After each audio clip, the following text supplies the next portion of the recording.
Hey, are you a blue collar founder who's built a great business and now you're considering selling it? Well, if you're talking to a private equity buyer or venture capital buyer as well, and they're known as PE or VC firms, then you'll want to make sure you are aware of these three terms. So if you haven't met, my name is Andy Smith. I've been a blue collar founder for over 2 decades, started multiple businesses, have grown them, built them, and I've exited 3 for over $30 million and learned a ton of lessons along the way. And it's a ton of fun being in business and helping other people grow, and I just love it. But today we're going to talk about 3 terms. The first is preferred equity. That's going to be a big thing you're going to want to learn about and understand as you go into the deal terms. And you're going to see these terms come as soon as the letterman's in. The number 2 term is liquidation preference. That's a big one, and it is hard to understand until you get your head around it. And the third thing is earnout.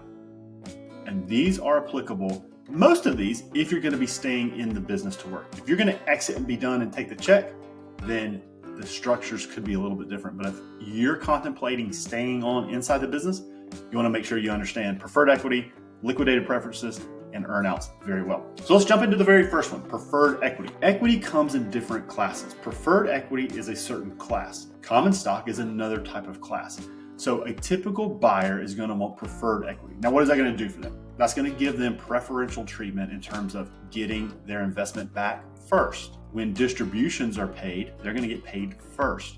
When dividends are paid, they're going to get paid first. And there might be some different language around puts and calls that associate with preferred equity and not common equity. So in the event of an exit and you stay on, you're very likely, at least in my experience, going to take common stock. The buyer is going to have preferred equity. And so just know that they're going to get preferred treatment in terms of when they get paid, how they get paid, and are going to come before you in the capital stack. Okay, so now the next thing I want to kind of pivot into, which relates to preferred equity, is liquidation preferences. So what is this? What does this word mean?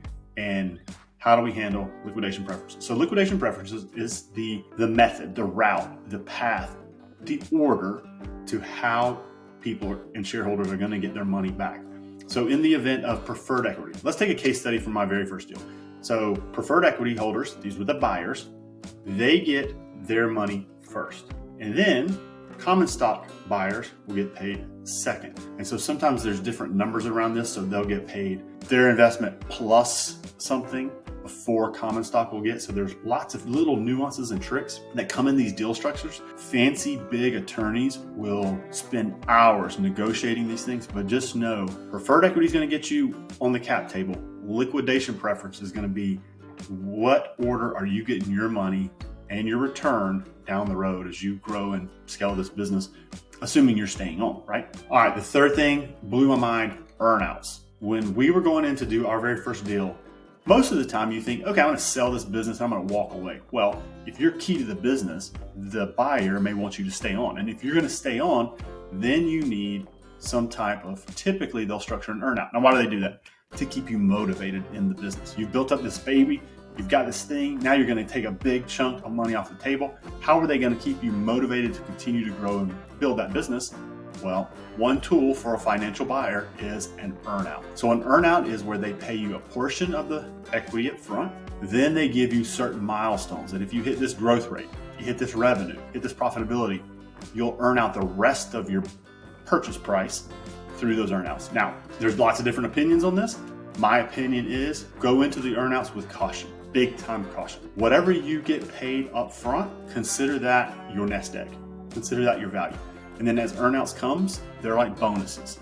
Think of them as extra on top that you're going to get by being a part of something that's great that you started, that you put in the sweat, tears, the hard work, and you're going to get it too. So just know that earnouts, at least in my mind, are considered a tool for a financial buyer, but as the seller side of the equation, I would say be cautious, treat it like a bonus, and think of terms of what you're getting on day one when you exit as what you're getting for your baby, for your business, right? And so just know there's some nuances around all of that. Big terms, lots of stuff goes into these deals. It took us 9 months to do our very first deal. It took us 3 months to do our second. And when you are selecting an attorney, just make sure you're selecting a deal attorney. It'll save you a lot of costs because they already understand these terms They can explain it to you very succinctly and simply. At least in my case, I needed that because I had never been around these terms before. We didn't use brokers.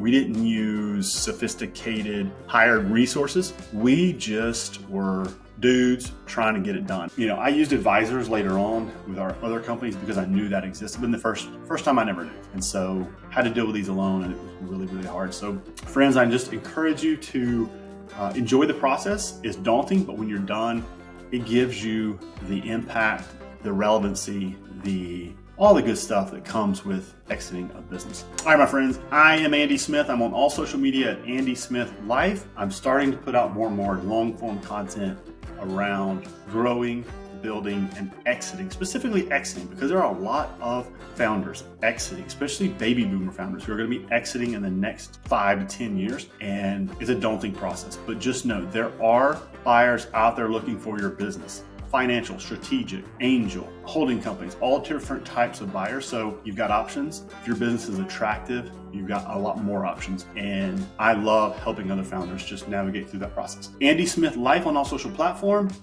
DM me, reach out, comment, let me know how we can help you. Answer any questions, just shoot them over. This is our game. This is our sandbox that we love to play in. And I just want to support you as you grow and build your businesses. These were some of the businesses that I built, and it's a journey, it's a memory, it's a lot of fun. It brings back great times. All right, friends, keep rocking, full support.